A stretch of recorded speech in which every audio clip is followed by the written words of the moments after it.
Hello class 6 students, कैसे हैं आप सब। आई होप आप सब बढ़िया होंगे। तो आपकी क्लास का एक और पेपर सोल्व करते हैं हम, जो कि हिंदी का है। बेसिकली PT1 एग्ज़ाम्स चल रहे हैं और इस टाइम आपके पास सबसे बेस्ट तरीका है रिवीजन करने का कि आप मेरे साथ पेपर सोल्व करो। इसमें आपको मोस्ट इंपॉर्टेंट क्वेश्चंस मिल जाएंगे और पेपर को सोल्व करने की अप्रोच पता चल जाएगी, और यही हमारे लिए इम्पोर्टेंट होता है। तो बिना टाइम वेस्ट किए आइए आपका पेपर सोल्व करते हैं, जो कि PT1 के लिए, पीरियोडिक टेस्ट 1 के लिए बना हुआ है। हिंदी का पेपर है, लगभग मैक्सिमम मार्क्स 40 मार्क्स का पेपर बनेगा। आप किस स्कूल से कोई फ़र्क नहीं पड़ता, ये पेपर केंद्रीय विद्यालय ने सेट किया है और केंद्रीय विद्यालय में आ चुका पेपर है। 90 मिनट्स आपको पेपर सोल्व करने के लिए मिलेंगे और ये आपका 2026 और 27 के लिए बना हुआ पेपर है। बिना टाइम वेस्ट किए अपने पहले क्वेश्चन पर चलते हैं। आपको पता है कि सेक्शन ए जो खंड का कहलाता है, ये अपठित अवबोधन होता है। बेसिकली अपठित अवबोधन मतलब अनसीन पैसेज। इस पैसेज को आपने कभी नहीं देखा, नया पैसेज आपके लिए रहता है, इसको पढ़ते हैं। अच्छा, इसको पढ़ने का तरीका क्या है, जैसे कि हमने आपको बताया कि आपको पेपर को सोल्व करने का तरीका भी पता चलेगा। तो यहाँ पर आपने करना क्या है कि आपको पूरा एक साथ नहीं पढ़ना है। आपको क्या करना है, शुरू की 3 से 4 लाइन जो पहला पैसेज हो सकता है वो पढ़कर, यहाँ तक पढ़कर पहले क्वेश्चन को पढ़ना है। ठीक है, तो यहाँ से यहाँ तक पढ़ लेते हैं। संसार में सबसे मूल्यवान वस्तु समय है, क्योंकि दुनिया की अधिकांश वस्तुओं का घटाया बढ़ाया जा सकता है। वस्तुओं को घटाया बढ़ाया जा सकता है, पर समय का एक क्षण भी बढ़ा पाना व्यक्ति के वश में नहीं है। समय के बीत जाने पर व्यक्ति के पास पछतावे के अलावा कुछ नहीं होता। विद्यार्थी के लिए तो समय का और भी अधिक महत्व है। ठीक है, अब आप पूरा नहीं पढ़ेंगे, इसके बाद डायरेक्ट फर्स्ट क्वेश्चन देखते हैं कि इतने पढ़ने से हमारा फर्स्ट क्वेश्चन होता है कि नहीं। पहला क्वेश्चन है, समय को सबसे अमूल्य वस्तु क्यों कहा गया है। पहला ऑप्शन है, इसका एक क्षण भी घटाया बढ़ाया नहीं जा सकता। दूसरा ऑप्शन है, समय व्यक्ति के वश में नहीं है। तीसरा, समय ही व्यक्ति के जीवन को बदल सकता है। और चौथा, मनुष्य उस समय की गति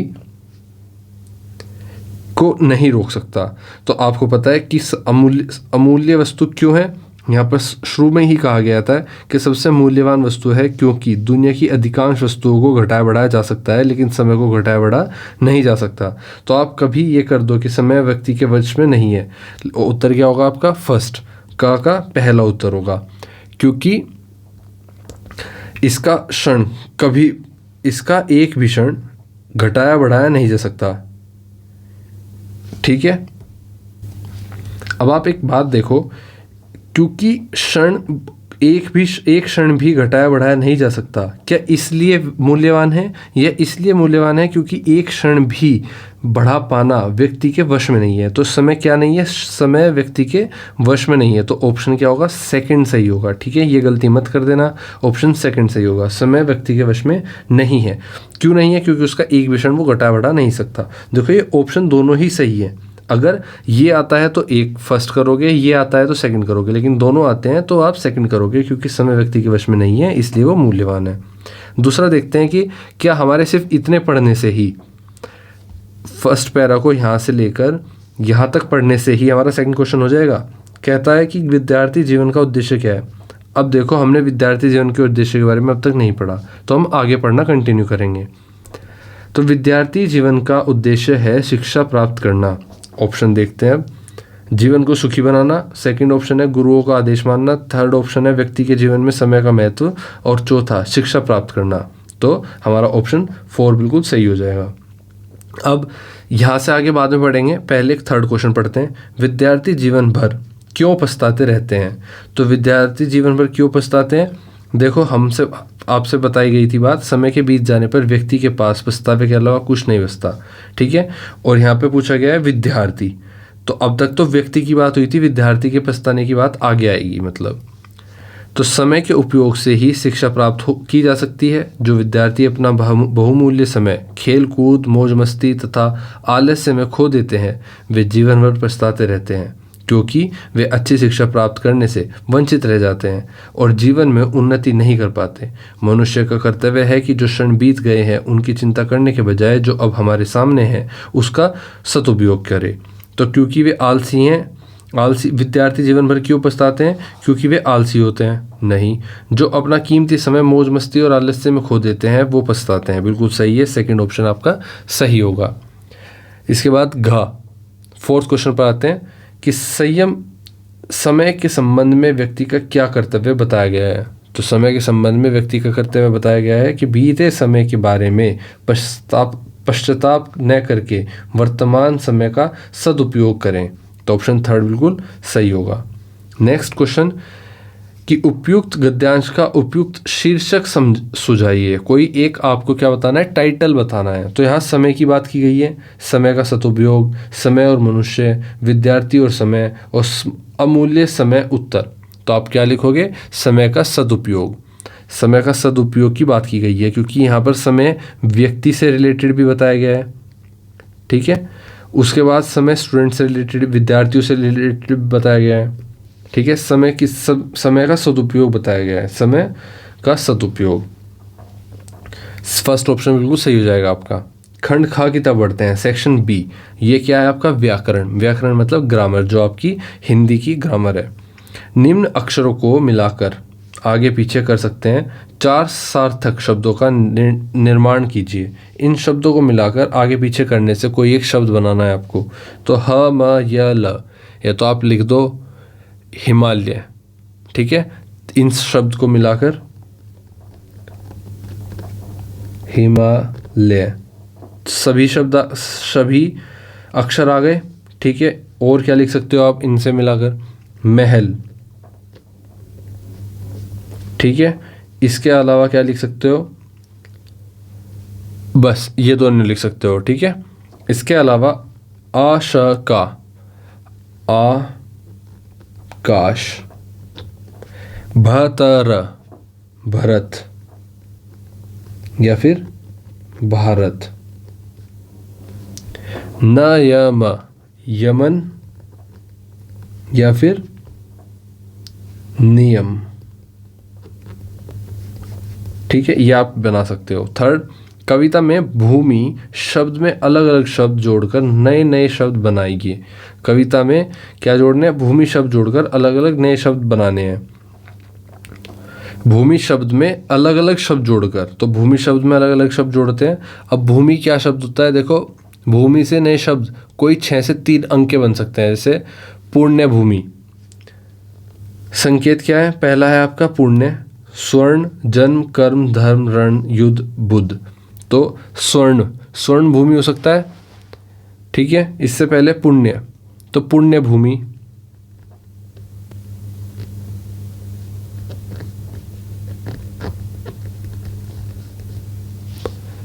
इसके बाद आपका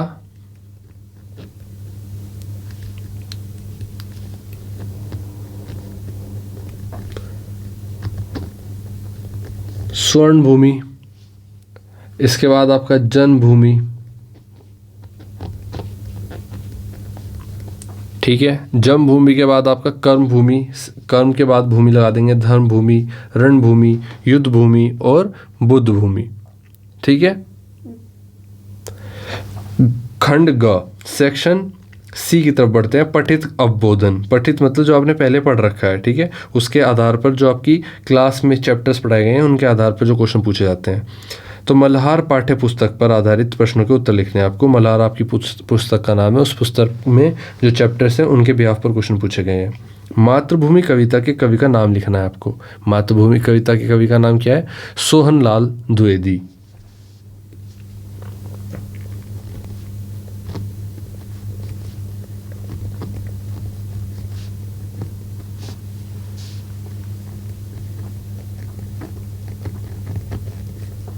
इसके बाद रघुपति किसको कहा जाता है, रघुपति बेसिकली भगवान श्री राम को कहा जाता है।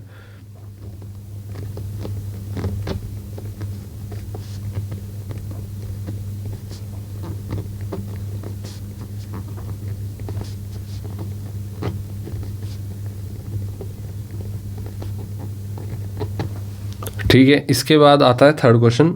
बर्लिन ओलंपिक में खेल का अच्छा प्रदर्शन देखते हुए उनके प्रशंसकों ने ध्यानचंद को किस नाम से पुकारना शुरू कर दिया था। किससे, हॉकी का जादूगर।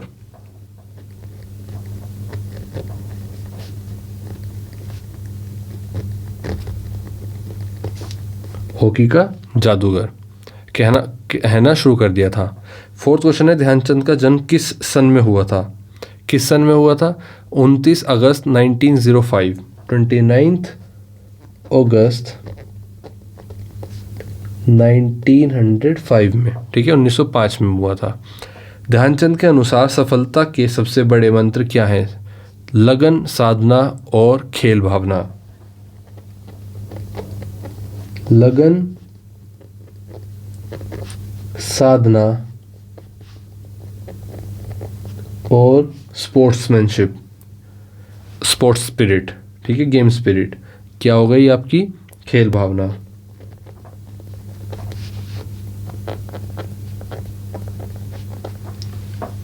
नेक्स्ट क्वेश्चन है आपका, नीचे दिए गए प्रश्नों का सटीक उत्तर कौन सा है? उसके सामने तारा लगाना है आपको, ठीक है। तो हिंद महासागर के लिए कविता में कौन सा शब्द आया है? तो हिंद महासागर में कौन सा शब्द? चरण, हिमालय, वंशी और सिंधु। तो आपका उत्तर होना चाहिए हिंद महासागर वाली पंक्ति में शब्द है सिंधु। यहाँ पर आप सितारा बना दोगे। क्लियर? पंक्ति क्या थी? नीचे चरण तले झुक, नित सिंधु झूमता है। दूसरा क्वेश्चन है, मातृभूमि कविता में मुख्य रूप से पहला है भारत की प्रशंसा की गई है, भारत के महापुरुषों की जय की गई है, भारत की प्राकृतिक सुंदरता की सराहना की गई है, या भारतवासियों की वीरता का बखान किया गया है। तो बेसिकली भारत की प्राकृतिक सुंदरता की सराहना की गई है। तो थर्ड आपका ऑप्शन सही हो जाएगा, ठीक है। इसके बाद आते हैं नेक्स्ट पर। मिलान कीजिए। लांस नायक, लांस नायक किसको कहा जाता है? भारतीय सेना का एक पद है, ठीक है, रैंक है। तो ये भारतीय सेना का एक पद है, आप इसको मिला देंगे। इसके बाद बर्लिन ओलंपिक, ये क्या है? बर्लिन ओलंपिक वर्ष 1936 में जर्मनी के बर्लिन शहर में आयोजित ओलंपिक खेल प्रतियोगिता जिसमें 49 देशों ने भाग लिया था, ठीक है।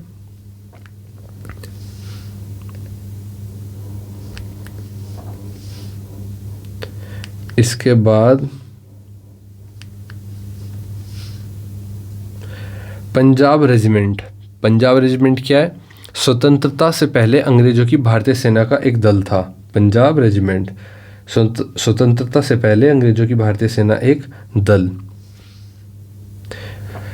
सैम्पर्स एंड माइनर्स टीम, तो सैम्पर्स एंड माइनर्स टीम क्या है? अंग्रेजों के समय की एक हॉकी दल था। क्या था? एक हॉकी दल। देखते हैं ये हॉकी दल कहाँ लिखा है? सेना का एक, अंग्रेजों के समय एक हॉकी दल। सूबेदार, तो भारतीय सेना का सेना के रहने का क्षेत्र, ये स्वतंत्रता से पहले सूबेदार भारतीय सेना अधिकारियों का दूसरा सबसे बड़ा पद था। सूबेदार बिल्कुल सही है, स्वतंत्रता से पहले सूबेदार भारतीय सेना अधिकारियों का दूसरा सबसे बड़ा पद था। इसके बाद छावनी, भारतीय सेना का एक पद, रैंक, बल्कि सैनिकों के रहने के क्षेत्र, सैनिकों के रहने का क्षेत्र, कैंट भी बोलते हैं इसको, ठीक है। तो ये हमने मिलान कर दिया है। क्वेश्चन 5 पर आते हैं। नीचे लिखे काव्यांश को पढ़कर पूछे गए प्रश्नों के उत्तर लिखने आपको। अब मैं आपको एक चीज़ बता दूं कि अगर आपको ये PDF चाहिए क्वेश्चन पेपर की विद आंसर, डिटेल आंसर, देखो ये सारे आंसर लिखे हुए हैं पहले से मैंने, ठीक है। तो इन सब की PDF अगर चाहिए आपको तो चैनल को सब्सक्राइब कर दो, और मेंबरशिप ज्वाइन करने के बाद आपको सारी PDF आपकी क्लास के सभी क्वेश्चन पेपर की एक साथ मिल जाएगी, ठीक है। आते हैं अपने नेक्स्ट क्वेश्चन पर। वैसे आपको ज़रूरत नहीं है, आप पेन पेपर लेकर बैठो और मेरे साथ ही पेपर सोल्व करो, लेकिन अगर आप मेंबरशिप ज्वाइन कर सकते हो तो करो, और फिर ये अपना पेपर निकालो और ज़्यादा से ज़्यादा प्रैक्टिस करो। कविता क्या है? काव्यांश क्या है? वह पावस का प्रथम दिवस जब पहली बूंद धारा पर आई, पहली बूंद धरा पर आई, अंकुर फूट पड़ा धरती से, नवजीवन की ले अंगड़ाई, धरती के सूखे अंधरों पर गिरी बूंद अमृत सी आकर, वसुंधरा की रोमावली सी, हरी दूब पुल की मुस्काई, पहली बूंद धरा पर आई। यहाँ पर है बहुवैकल्पिक प्रश्न आपके सामने है, जिसमें मल्टीपल चॉइस क्वेश्चंस कहा जाता है जिनको। फर्स्ट क्वेश्चन क्या है? पावस का क्या अर्थ है? तो पावस का अर्थ क्या है ये आपको बताना है। देखो, पावस का अर्थ है वर्षा ऋतु, जो ग्रीष्म ऋतु, मतलब जो हवा होती है, बेसिकली जो ह्यूमिड हवा होती है, जो वर्षा के टाइम पर हवा चलती है ना, बारिश के टाइम पर, वर्षा ऋतु। ऑप्शन का बिल्कुल सही होगा। सेकंड क्वेश्चन है, उपयुक्त पंक्तियाँ किस कविता से ली गई है? कौन सी कविता का नाम क्या है इस कविता का जो लिखी गई है? ऊपर पंक्तियाँ, पहली बूंद, बारिश के बारे में बात हो रही है, तो कविता का नाम भी क्या था, पहली बूंद। ग्रीष्म ऋतु के बाद कौन सी ऋतु आती है, तो ग्रीष्म ऋतु के बाद कौन सी आती है, वर्षा ऋतु आती है। वर्षा ऋतु का जिक्र भी हुआ है, थर्ड ऑप्शन आपका सही है। फोर्थ क्वेश्चन क्या है कि वर्षा ऋतु के आगमन से चारों तरफ क्या फैली है, आनंद रूपी हरियाली, कीचड़, धूल, जल। तो ऑप्शन क्या बिल्कुल सही है, ए आनंद रूपी हरियाली। बारिश से क्या फैल जाती है, एकदम से ग्रीनरी फैल जाती है। कविता के कवि का नाम लिखना है। फिफ्थ क्वेश्चन क्या है, कविता के कवि का नाम क्या है, गोपाल कृष्ण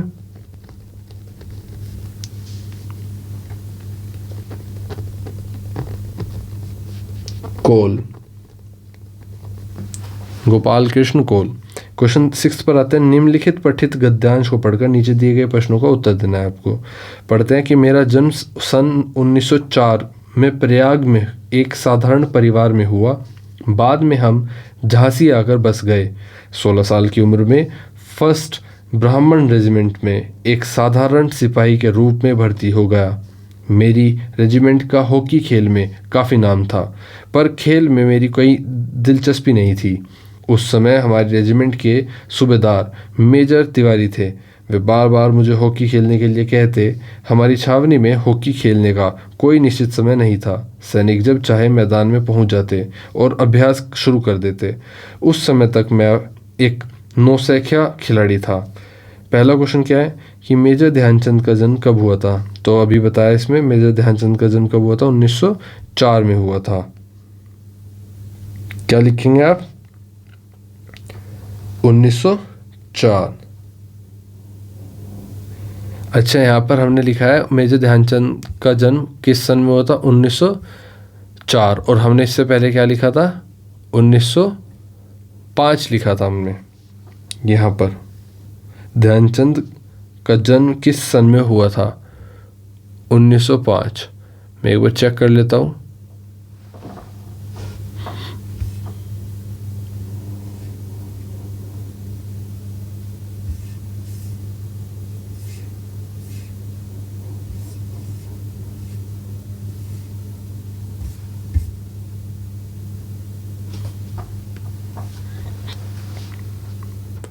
तो आइए कंटिन्यू करते हैं। देखो वैसे तो ध्यानचंद का जन्म 1905 में ही हुआ था, आपको 5 ही लिखना है, लेकिन क्योंकि यहाँ पर गद्यांश में 4 लिखा है तो 4 को हम लिख देते हैं, ठीक है। 1904 यहाँ ख ऑप्शन चूज़ करेंगे। और देखो यहाँ पर 5 इसीलिए नहीं है क्योंकि गद्यांश में आपको 4 दिया गया है, लेकिन अगर कहीं 4 नहीं लिखा तो आप 5 चूज़ करोगे। क्वेश्चन 2, सिपाही के रूप में वे सबसे पहले कहाँ भर्ती हुए, तो वो कहाँ पर भर्ती हुए, फर्स्ट ब्राह्मण रेजिमेंट में। का ऑप्शन बिल्कुल सही होगा आपका, ठीक है, फर्स्ट ब्राह्मण रेजिमेंट में। इसके बाद फर्स्ट ब्राह्मण रेजिमेंट के सूबेदार कौन थे, major Balwant, major Dhyan Chand, major Tiwari और मेजर दानवीर। तो मेजर तिवारी वहाँ के क्या थे, सूबेदार थे। घ ऑप्शन सही होगा आपका, ठीक है। ये हमने ऊपर पढ़ा है, मेजर तिवारी क्या थे, वहाँ के सूबेदार थे। देखो हमने यहाँ पर ये पढ़ा था, तिवारी सूबेदार मेजर तिवारी।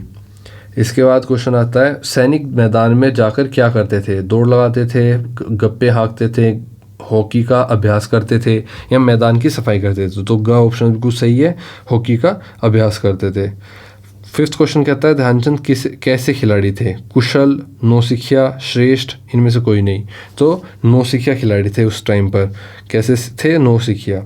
ख बिल्कुल सही ऑप्शन होगा आपका। खंड ख पर आते हैं, खंड घ पर, ऑप्शन सेक्शन डी पर आते हैं, रचनात्मक लेखन लिखना है आपको, जिसमें 5 नंबर का क्वेश्चन क्या है, आपको लिखना है विद्यालय के प्राचार्य महोदय को 3 दिन के अवकाश हेतु प्रार्थना पत्र लिखना है।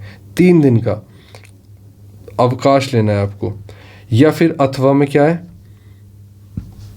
भाई को परीक्षा में मिली सफलता पर बधाई देते हुए पत्र लिखना है। तो आपको कोई एक लिखना है। अब हम लिखते हैं पत्र। 5 नंबर का क्वेश्चन है, आपको पत्र लिखना आना चाहिए, ये इंपॉर्टेंट है, प्रार्थना पत्र, ठीक है, विद्यालय के प्राचार्य को। आइए यहाँ पर लिखते हैं अपना पत्र। इस तरह से आप अपना पत्र लिख दोगे। शुरुआत कहाँ से होती है पत्र की, सेवा में श्रीमान प्राचार्य महोदय और विद्यालय का नाम, फिर एक लाइन छोड़ोगे आप। इस लाइन के बाद आप विषय लिखोगे कि 3 दिन के अवकाश हेतु प्रार्थना पत्र लिखना है, फिर एक लाइन छोड़ोगे आप, फिर महोदय से स्टार्ट होता है आपका सविनय निवेदन है कि मैं आपके विद्यालय का शिक्षा कक्षा छठी का छात्र हूँ। मुझे तेज़ बुखार आने के कारण मैं इसलिए स्कूल में रहने के असमर्थ हूँ। मुझे तेज़ बुखार होने के कारण डॉक्टर ने 3 दिन आराम करने की सलाह दी है, अतः मैं दिनांक इस से इस तक के लिए विद्यालय में आने में असमर्थ हूँ। यहाँ तक लिखा आपने। फिर एक लाइन छोड़कर आपने क्या किया, अतः फाइनल कंक्लूजन क्या दिया कि मैं आपसे विनम्र निवेदन ये चाहता हूँ कि मुझे दिनांक यहाँ से यहाँ तक के लिए 3 दिन का अवकाश प्रदान करने की कृपा करें। इसके लिए सदैव मैं आपका आभारी रहूँगा। ये बात पूरी लिखने के बाद आप फिर एक लाइन छोड़ोगे और धन्यवाद लिखोगे। इसके साथ धन्यवाद सहित आपका आज्ञाकारी शिष्य, नाम, कक्षा, दिनांक। ठीक है, इस तरह से आपका क्या बनता है, पत्र बनता है। और ये हमने पीडीएफ में कैसे प्रोवाइड किया है, देखो पीडीएफ में जब आप पत्र पे जाओगे तो आपके क्वेश्चन के आंसर के रूप में इस तरह से आपका आंसर लिखा होगा पहले से। ठीक है, ये आपका पत्र हो गया। नेक्स्ट क्वेश्चन क्या है, सेकंड आप और का पार्ट था जिसमें आपको क्या लिखना था, परीक्षा में सफलता पर बधाई पत्र लिखना था भाई को। वो कुछ इस प्रकार है, यहाँ से सादर चरण स्पर्श करते हुए नमस्ते लिखेंगे। इनफॉर्मल लेटर है। फॉर्मल लेटर में मतलब औपचारिक पत्र में काफ़ी सारी चीज़ें लिखनी होती है औपचारिकता के लिए। यहाँ पर अनौपचारिक पत्र जो होता है, जो भाई को, पिता को, किसी फैमिली मेम्बर को लिखा जाता है, किसी भी दोस्त को लिखा जाता है, उसमें सादर प्रणाम कर सकते हैं। अगर कोई बड़ा है तो चरण स्पर्श कर सकते हैं और फिर अपनी पूरी बात लिखी जाती है। लास्ट में आप अपना नाम, आपके छोटा भाई का प्रेम, ये लिखते हैं। ठीक है, इस तरह से लिखते हैं। और आखिर में हमारे पास क्वेश्चन नंबर 7 है जिसमें निम्न विषय में से किसी एक विषय पर अनुच्छेद लिखना होता है। अनुच्छेद का मतलब है कोई भी एक पैसेज लिखना होगा, आपको निबंध लिखना होगा। मेरा मनपसंद खेल, समय का महत्व, परिश्रम का महत्व, पर्यावरण संरक्षण। तो इनके ऊपर मैंने निबंध लिख दिए। आप पीडीएफ में ये ग्रैब कर सकते हो। हालांकि मैं आपको मेरा पसंद खेल का ऐसे दिखा देता हूँ, इसको पढ़ के बताता हूँ कि मेरा प्रिय खेल, मान लो क्रिकेट है आपका, तो आप कैसे लिखोगे, एक निबंध लिखोगे, क्रिकेट मेरा सबसे प्रिय खेल है। यह खेल 2 टीमों के बीच खेला जाता है जिसमें बल्लेबाजी, गेंदबाजी और क्षेत्र रण का अनोखा संगम देखने को मिलता है। यह खेल शारीरिक स्वास्थ्य के साथ साथ मानसिक एकाग्रता, धैर्य और टीम भावना में भी सिखाता है। मुझे अवकाश के समय अपने मित्रों के साथ क्रिकेट खेलना बहुत पसंद है। इस खेल से न केवल हमारा मनोरंजन होता है बल्कि अनुशासन और खेल भावना जैसे गुण भी विकसित होते हैं। मैं बड़े होकर एक अच्छा क्रिकेटर खिलाड़ी बनना चाहती हूँ। इस तरह समय का महत्व हो गया आपका। ये पढ़ लेना, आप स्क्रीनशॉट ले सकते हो या फिर आप पीडीएफ लेकर भी पढ़ सकते हो। परिश्रम का महत्व क्या है और पर्यावरण संरक्षण क्या है, इनके बारे में आप लिखो, प्रैक्टिस करो और ज़्यादा से ज़्यादा तैयारी करो, याद करने की कोशिश करो। आई होप आपको समझ में आया होगा और आपको हेल्प मिलेगी आपके पेपर में ज़्यादा से ज़्यादा नंबर लाने की कोशिश करने में। मिलते हैं आपसे आपकी क्लास के नेक्स्ट क्वेश्चन पेपर के लिए को तैयार करते हुए। तब तक वीडियो को लाइक ज़रूर करके जाया करो, चैनल को सब्सक्राइब कर दो अगर आप नहीं बने फैमिली का मेंबर, और पीडीएफ चाहिए तो मेंबरशिप ज्वाइन कर लो। लास्ट कमेंट्स में वो बता देना जो आपको वीडियो में फीडबैक दे देना, और कमेंट्स में मुझे आपके अपकमिंग एग्ज़ाम के बारे में बता दो कि मैं क्लास 6 का कौन सा पेपर आपके साथ सोल्व करूँ। ठीक है, मिलते हैं, तब तक के लिए बच्चों, बाय बाय।